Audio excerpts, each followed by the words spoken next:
Hi everybody, this is Hana with Team Elite, where we inspire you to dream big and go bold.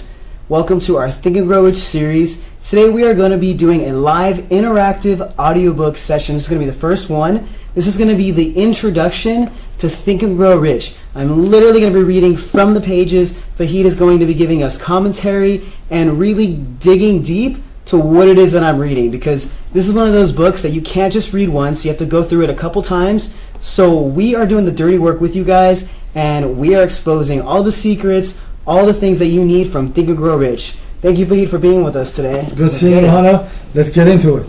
All right, guys. Chapter 1 of Think and Grow Rich, Introduction. The man who thought his way into partnership with Thomas A. Edison.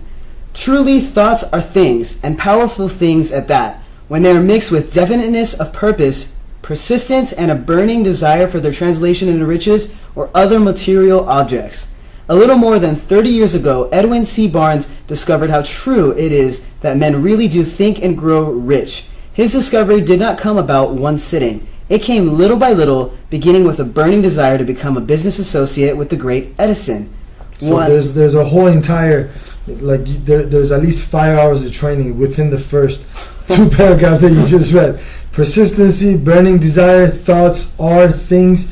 And that's what ends up happening. A lot of people, when they read that initially, it kind of goes like, what do you mean thoughts are things? They haven't been told that. They haven't studied that. They haven't come across that. So it's kind of new. So don't panic. It's totally fine. Just keep reading it. It will be more self-explanatory as we go in. But he did think himself into partnership with Edison. One of the chief characteristics of Barnes' desire was that it was definite. He wanted to work with Edison, not for him. Observe carefully the description of how he went about translating his desire into reality, and you will have a better understanding of the 13 principles which led him to success. So there are 13 principles that Napoleon Hill talks about in Think and Grow Rich, which is very, very important. All 13 are important. Some of them will be more easier for us to comprehend and apply. Some of them takes many years of practice to actually really be able to apply them. But they're all simple to learn, but in application you might have a little bit more difficulty. That's why you got to have patience with this. That's why Thinking Grow Rich talks about it. Napoleon talks about that, not to read more than one chapter at a setting. Meaning don't just read the whole book in one time. Little by little you'll be able to absorb much more instead of trying to get it done with. No. When the desire or impulse of thought first flashed into his mind, he was in no position to act upon it. 2 difficulties stood in his way. He did not know Mr. Edison, and he did not have enough money to pay his railroad fare to Orange, New Jersey. These difficulties were sufficient to have discouraged the majority of men from making any attempt to carry out the desire. But his was no ordinary desire. He was so determined to find a way to carry out his desire that he finally decided to travel big by blind baggage. Finally, he decided. So we're talking about the burning desire and making a decision. He made the decision. Did he know how to do it? No. You figure that out as you go. It was just a burning desire that I want to go into this business. I want to go to law school and become an attorney. I do want to go to medical school, become a doctor. I do want to open my own financial agency / entrepreneurship program. So what? Finally, I want to write this book that I've been talking about. Whatever that. Finally, I want to buy this car that I want. Finally, I want to go make the decision and put the offer on buying this house, or look at how much this house costs me to buy, or this is the program that I want to start. So it was the decision, and he started right then and there. Decided to travel by blind baggage rather than be defeated. To the uninitiated, this means that he went to East Orange on a freight train. He presented himself at Mr. Edison's laboratory and announced he had come to go into business with the inventor. In speaking of the first meeting between Barnes and Edison, years later, Mr. Edison said, "He stood there before me, looking like an ordinary tramp, but there was something in the expression of his face which conveyed the impression that he was determined to get what he had come after." So the tone that you speak and your physiology, the way you stand there, it does make a big difference. So it's not just, he looked like an ordinary person, but there was something, that glow, that spark, that definiteness, that having the determination, also is the differentiation between entrepreneurs and business owners and normal, average, ordinary people. Nothing wrong with it. It's just that they're different.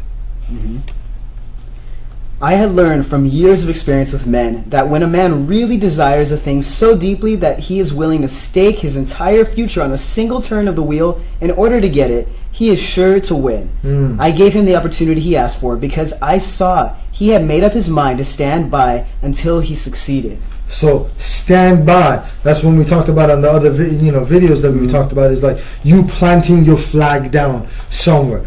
Do or die, they're going to find you dead in the office, but you're going to make it. That's how it is. So when you plant that flag, depends.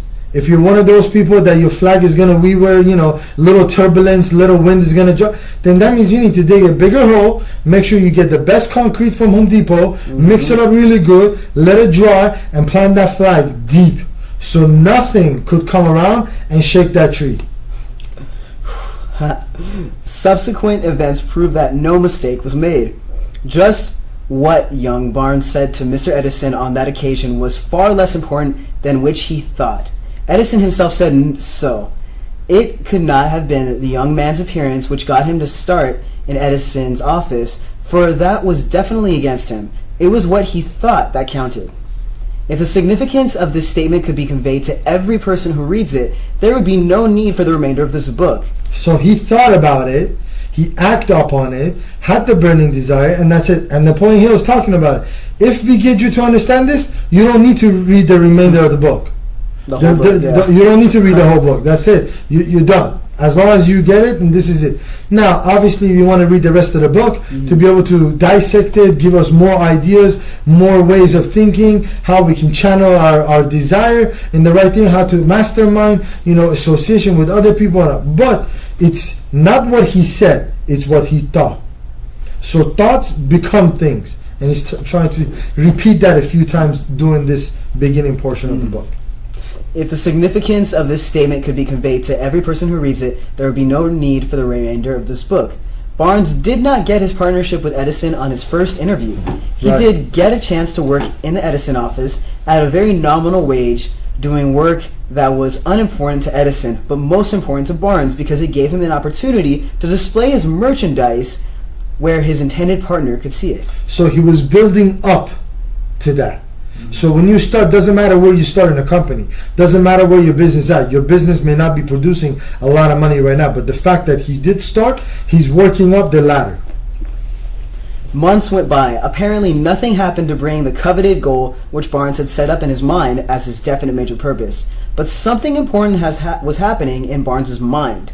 He was constantly intensifying his desire to become the business associate of Edison. So you feed it, you amplify it, you keep thinking about it, you keep meditating on it. That's the one thing that you're focusing on. See, during this part that you're reading, he's not having any other distraction. He's not thinking about anything else, any other businesses, any other adventure. No, he's not thinking about vacation. He's not thinking about how am I going to go spend my money. He's not thinking. He's just purely concentrating on what he wants to get. His outcome. That's what he's focusing on.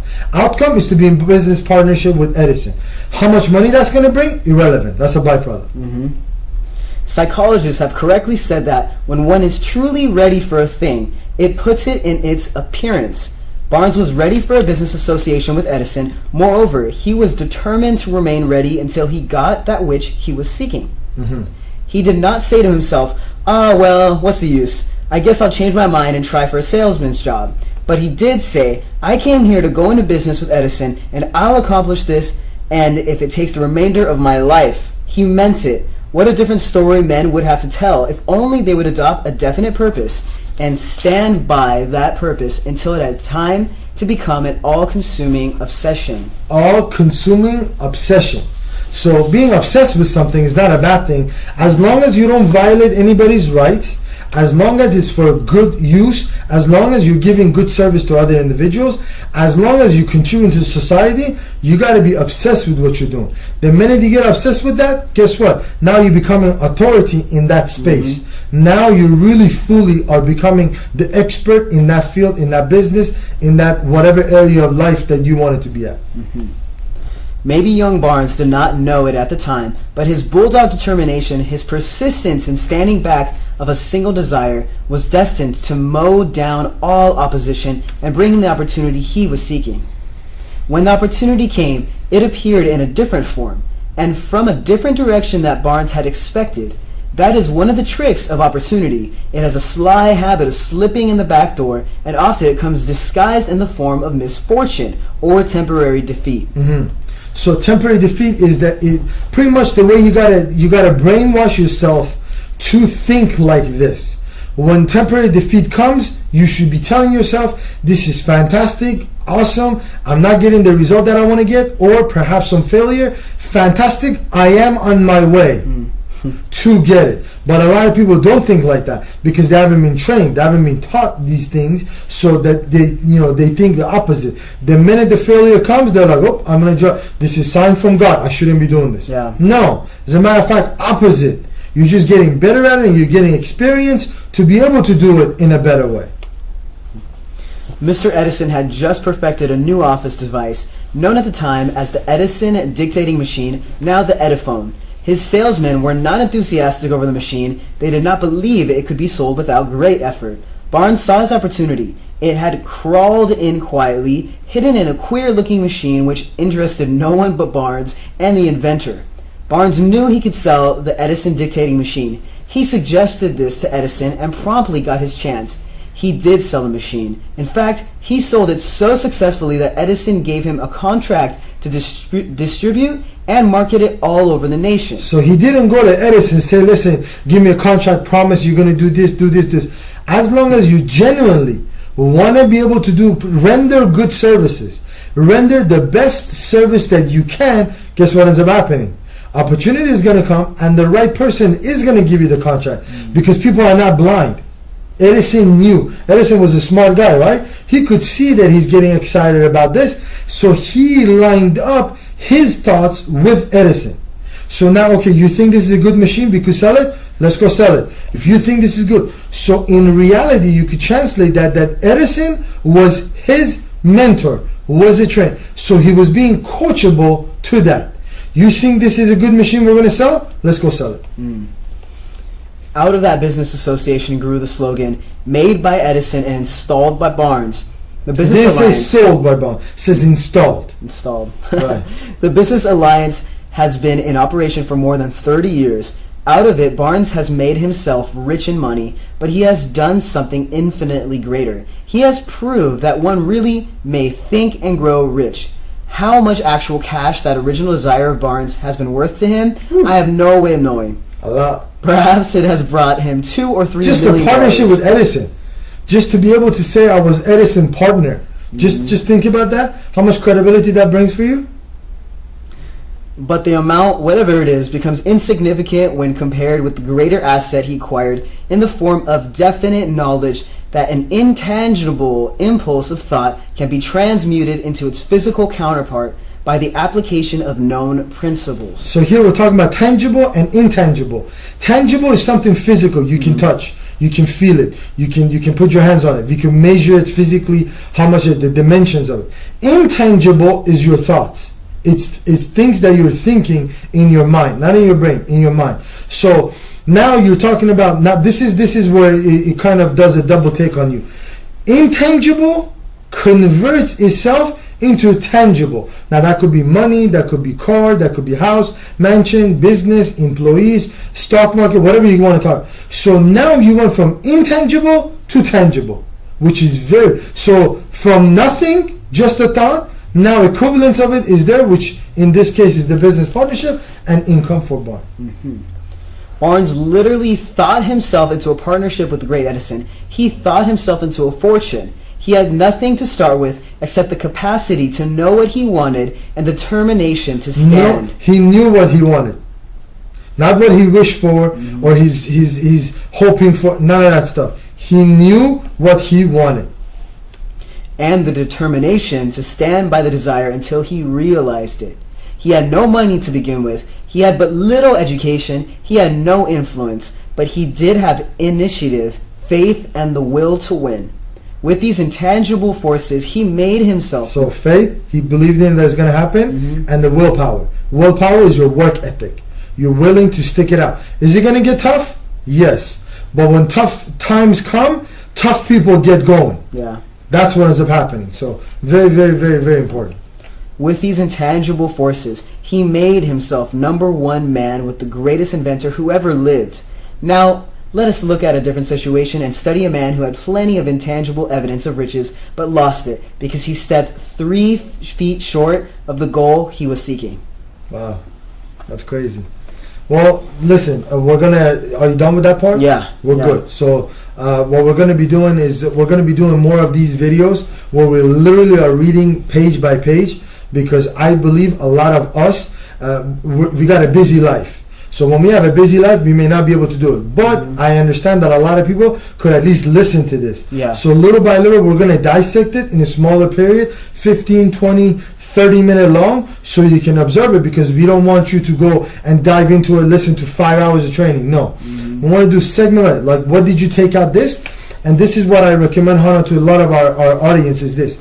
Whatever you learn this week, or whenever you watch one of our episodes or series, definitely see what you can implement the same week. We're doing the same thing. So we're learning as we do this also too, and we're implementing on a higher level. If you're brand new, don't panic. It's totally fine if within the first week nothing happens to you. It's totally natural. That's what's going to end up happening. But what I want to make sure that you understand is I went through this myself 10 years ago. So whatever you pick out from the first 5-6 pages that we just read, implement it right away. See which area you can apply that where it's going to be beneficial to you, and we improve upon it. We don't want to make it, you're not going to get the drastic results right away. So implement whatever you learn instantaneously within your business, or whatever else that you have your goals or desire, or whatever else that you want to accomplish. So start implementing a little by little, where overall in about 12 months is going to make a lot of sense. Those little things, it's the little things that makes a big difference. Beautiful, V. Thank you for wrapping that up. Guys, that was the introduction of the book, Think and Grow Rich.